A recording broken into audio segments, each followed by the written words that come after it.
Seriously. Okay, nothing tricky, Jesus. This needs to be like something that people will relate to, you know? Like, it needs to be something that you see and you're just like, man, I just gotta have it. Apple. Excuse me?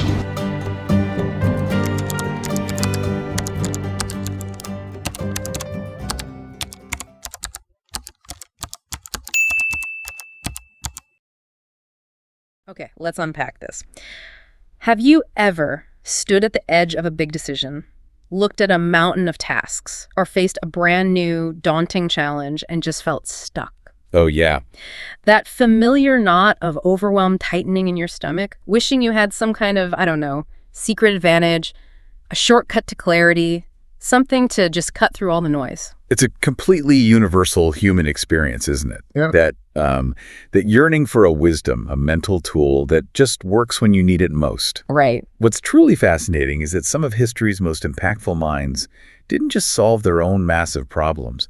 They kind of stumbled upon universal keys that can unlock solutions for anyone, for problems just like that one you described. And that's exactly what we're doing today. We're taking a deep dive into the life of Steve Jobs. Not just the tech titan, the inventor of the iPhone that's at like the surface. Yeah. We're looking at him as an unexpected source of profound, incredibly practical wisdom. Yeah, wisdom you could actually use. Exactly. We've gone through your sources, articles, biographical notes, accounts of his journey, and distilled maybe 3 or 4 powerful keys that Jobs himself used. And these aren't just, business strategies for a boardroom. No, not at all. They're core principles you can apply to your everyday life, starting as soon as tomorrow morning, to tackle everything from creative blocks to, those overwhelming to-do lists. Our mission is pretty simple, really, to extract these core insights, these actionable takeaways, and show you how to truly put a dent in your universe with the kind of clarity and confidence he brought to his. So to set the stage, we're primarily exploring excerpts from The Man Who Put a Dent in the Universe, The Enduring Legacy of Steve Jobs, which covers his whole life, basically 1955 to 2011. Right.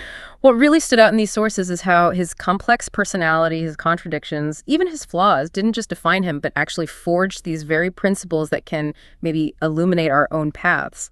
It's true. I mean, if we look at the bigger picture, Jobs was a master synthesizer.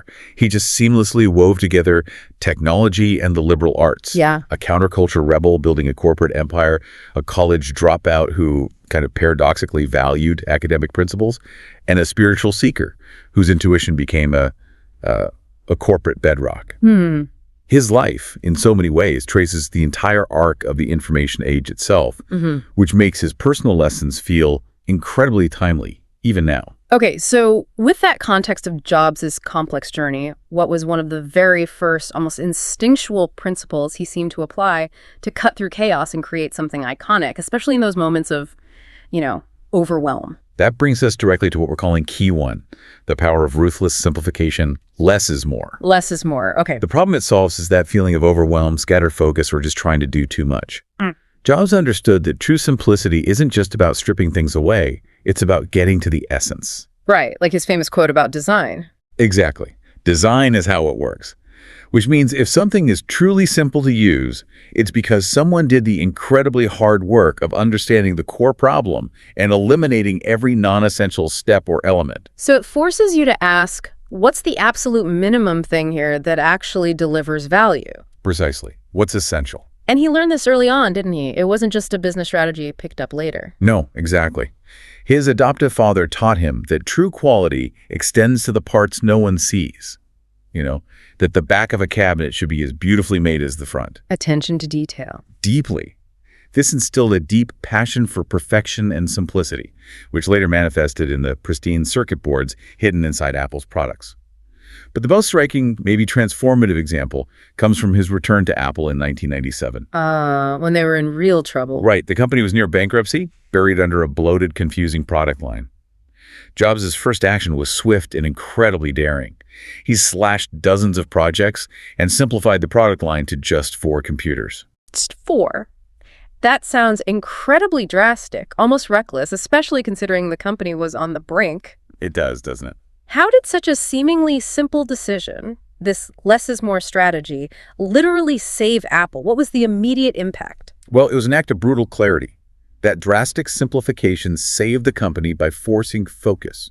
It allowed Apple to pour all its resources, all its genius, into those 4 products, ensuring they were impeccably designed and marketed. And then came the iMac. And then came the iMac in 1998. A direct result. It was iconic in its simplicity, its color, its user-friendliness, a perfect embodiment of this principle. So that philosophy, it came from? It was rooted in things like Zen Buddhist minimalism and his father's attention to detail, leading to what he called deep simplicity and elegance. It wasn't just about aesthetics.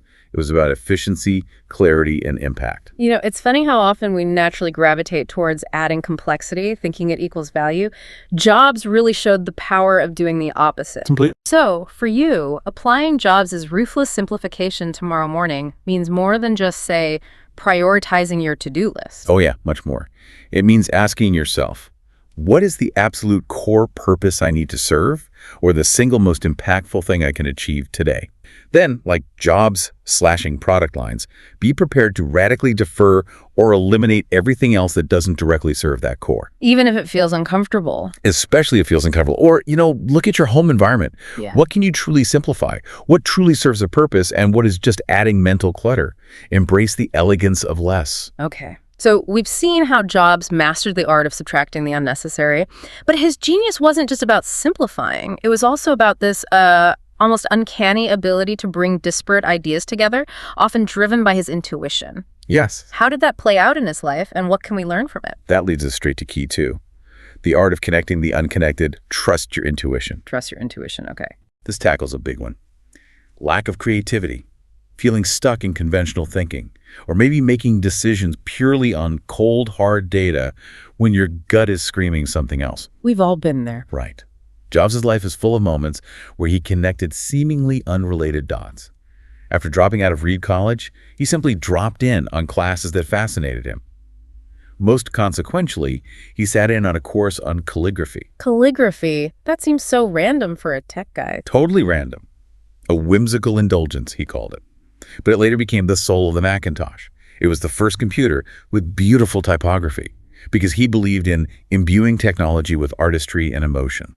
Wow. So a seemingly unrelated art form, calligraphy, became foundational to the aesthetics of a personal computer. That's incredible. It really is. And it wasn't just formal classes, was it? His spiritual journey played a part too. Absolutely. His spiritual pilgrimage to India left him with a profound conviction that intuition was more powerful than intellect. He really came to trust that inner voice. And this trust manifested powerfully when he visited Xerox PR in 1979. He saw a graphical user interface, a GUI, interacting with the computer using visual icons and a mouse, not just typing commands. Which was revolutionary back then, made computers accessible. Totally. Xerox famously failed to see its massive potential, but Jobs immediately grasped its power to make computing intuitive for everyone, led directly to the Macintosh. So he stood at that intersection. Exactly. He literally stood at the intersection of technology and the liberal arts, believing this fusion was the key to creating great products, not just functional ones. So for your everyday life, this key is about allowing diverse experiences, passions, observations, whatever, to inform your perspective, and trusting your gut when the logical path isn't crystal clear. That's it. To put it into practice, maybe do that tomorrow. When you're faced with a decision, spend 5 minutes just letting your mind wander. What seemingly unrelated things could offer insight? Like a conversation you had or something you read. Yeah, or even a line from a song. When brainstorming for a problem, actively consider solutions from completely different fields or hobbies you enjoy. Don't dismiss an idea just because it seems unconventional or out there. Instead, ask, what if? And let your intuition guide you a bit. Okay, what if? I like that. Now let's move to key 3, embracing exile. Failure is fuel for reinvention. A big one. This one speaks directly to our fear of failure, right? That urge to give up after setbacks or feeling completely stuck in stagnation. Jobs faced this in the most public and, well, humiliating way possible, didn't he? He absolutely did. Despite the Macintosh's acclaim, initial sales disappointed, which led to his dramatic and very public ousting from Apple in 1985 by the CEO, John Sculley. Imagine fired from the company you co-founded. Exactly, a massive public failure. Yet what's truly remarkable is that he later called this wilderness period his most important period. Really? Why? During this time, he founded 2 companies, NextT and Pixar. Right, NextT and Pixar. So this exile became a period of incredible growth and new ventures. What did those experiences teach him that he couldn't have learned while still at Apple? Well, NXT was technically a commercial failure. The computers were too expensive. But its revolutionary operating system, NXT Step, was so advanced, get this, it literally formed the foundation for the World Wide Web itself. Tim Berners-Lee used it. No way. Yes.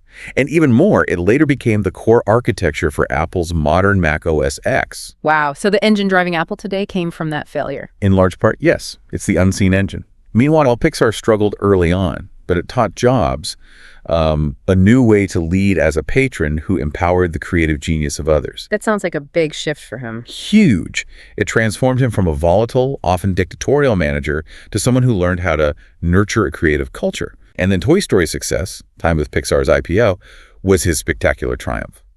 So these experiences provided both the technological foundation next step and managerial wisdom, crucial for his eventual triumphant return to Apple. It's such a powerful reminder that setbacks aren't always endings. They can be like necessary detours that equip you with new skills and perspectives for whatever comes next. Your next, maybe greater, act. Absolutely. So if you encounter a small failure or unexpected hurdle tomorrow, maybe a meeting doesn't go as planned or a task is harder than you expected, instead of getting frustrated or feeling defeated, pause. Just breathe for a second. Yeah. Ask yourself, what new skill did I just gain here? What did this teach me about myself or the situation that I couldn't have learned otherwise? Look for opportunities to try something completely new, even if it feels like starting from scratch. Embrace that exile as a learning period, not a punishment. Embrace the exile. Okay, finally, we arrive at key 4, the double-edged sword. Know your superpower's shadow. This is a subtle but crucial one. This helps us with our own blind spots, right? Repeating mistakes or letting our strengths inadvertently become our weaknesses. It's about understanding that the very thing that makes you effective can also be your biggest pitfall if you're not careful. Precisely. Jobs' reality distortion field, the RDF, is legendary. Right, his intense charisma. Yeah, this almost hypnotic ability to convince people, and maybe even himself, that his vision was the present reality, making the impossible seem not just possible, but inevitable. It was his intense charisma and indomitable will that drove teams to achieve miracles. But the sources also describe it as a tool of manipulation and deception sometimes. Oof. And his management style. Similarly, his ruthless and abrasive management style, with those impossibly high standards and publicly berating employees, it undoubtedly created a toxic work environment for some. Yet you can't deny that this demanding nature also drove a culture of excellence and pushed people to achieve things they never thought possible. It's easy to admire the drive that creates an iPhone, but the sources definitely detail a really challenging side to his personality. When does that intense charisma and unwavering belief cross the line from visionary leadership to something more detrimental? How did his strengths become his deepest flaws? It's the paradox of genius, isn't it? Tragically, this unwavering self-belief that allowed him to envision the iPhone was the very same force that led him to delay surgery for a treatable form of pancreatic cancer for 9 months. Oh, wow. I remember reading about that. He tried alternative therapies first. Yeah, attempting alternative therapies instead. By the time he consented to the surgery, the cancer had spread. He later expressed regret about that decision. That's heartbreaking. It is. It's a poignant reminder that his greatest gift and his most profound flaw were one and the same. The thing that made him great also contributed to his downfall, in a way. So for your everyday use, for the listener, this key invites you to understand that your greatest strength, the very quality that makes you effective, can also be your biggest blind spot if it's unchecked. Exactly. Tomorrow, take a moment to identify one quality you consider your superpower. Maybe it's your incredible determination, your infectious optimism, or your sharp analytical mind. Okay, identify the superpower. Then throughout your day, just observe how that superpower might, in certain situations, inadvertently become a weakness. For example, if you're super determined, does it sometimes make you rigid or unwilling to hear other ideas? Or if you're optimistic, maybe you ignore warning signs. Exactly. Acknowledge that shadow side, that potential downside, and consider how you might counterbalance it, maybe by consciously seeking out different perspectives in those moments. That's really practical advice. Okay, so we've taken a remarkable journey through the life of Steve Jobs, uncovering these practical keys that really do transcend his technological achievements and offer powerful tools for your everyday challenges. Let's quickly recap them. First, ruthless simplification. Cut the clutter, focus on what truly matters. Get to the essence. Second, Trust your intuition. Connect disparate ideas. Listen to your inner guide, especially when data isn't enough. Don't ignore that gut feeling. Third, embrace exile. See setbacks not as failures, but as fuel for reinvention and growth. Failure is fuel. Got it. And finally, know your superpower's shadow. Understand your strengths' potential downsides and navigate them wisely. Right. So you now have access to a little piece of that secret knowledge, maybe, that drove one of the most impactful figures of our time. Yeah. Steve Jobs famously wanted to put a dent in the universe. His life teaches us that this isn't just about grand gestures or inventing iPhones. It begins with the seemingly small, deliberate decisions we make every single day. So the final thought for you is this. What small, deliberate dent will you make in your own universe tomorrow morning using one of these powerful keys now that you have this hidden knowledge? The choices you make now really do shape the legacy of your future.